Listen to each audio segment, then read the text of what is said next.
First, I wanted to talk about this because Triple H is being rumored to now have 99% creative control. I'm buying into it, but I also feel like we need to be a little careful because it feels like this has changed a lot over the last few months. So I'm not getting too excited. However,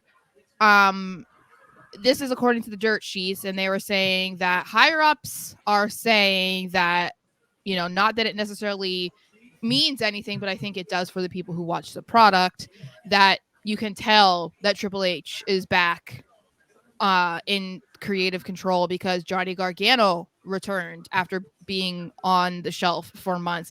DIY is back. We had Ciampa back on TV and he was challenging Gunther for the title. Cameron Grimes is back on TV after being gone for months. Bronson Reed is winning matches and we know that Vince hated him. There were 16 women featured on Raw last night. Xia Li, Tegan Knox, Kaden and Casey were back. Like it very much feels like it's a Triple H product again. Let's get you going. This is just my new after party dance. Just yeah, it's unreal. I mean, you can absolutely feel it that he is got 99% creative control now, which he absolutely should. Look at what he's doing. There's a reason why they're doing so well. The product is doing so well, despite the fact that they were saying that Vince came back because the product was so bad.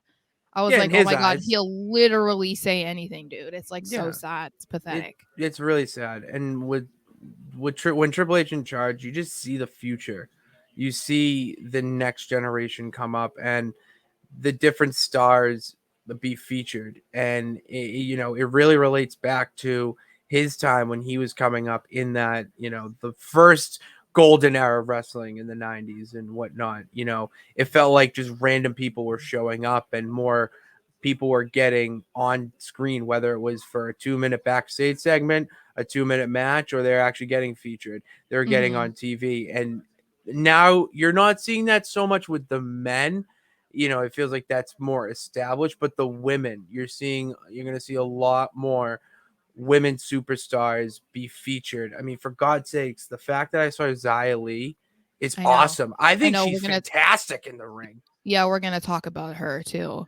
But I also think it's like the perfect time for this to happen, and hopefully it stays, because we have seen certain NXT stars that look like they're ready to be on the main roster, including Braun Breaker, Carmelo Hayes. I mean, Dragon Lee has basically established himself because he did so well. So I think it's the perfect time for Triple H to be the one to take over, because Carmelo, not the type of guy that Vince will want to push. It would be all about Braun Breaker, and we would all be like, send Melo back down, because like that's how Vince rolls.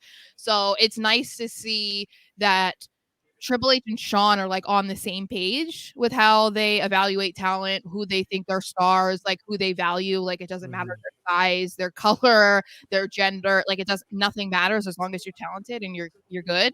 Then I think they're in a really good spot right now. They're in a very good spot, and the amount of people being highlighted, it's just I mean, more so the women. If you look at, I would say the biggest weakness of AEW is their women's division. They just don't know how to book it and don't know how to give it the proper time. Where WWE, it's the opposite. There's just too many women and they don't know how to do it they're finally doing it. I mean, and they're doing it the right way with Rhea and having her champion, and then building up Becky to be like, no, I'm going to be champion, but it's not because I am the dominant one. It's because I want to give those, wrestlers the opportunities that I wish I had when I was in their position.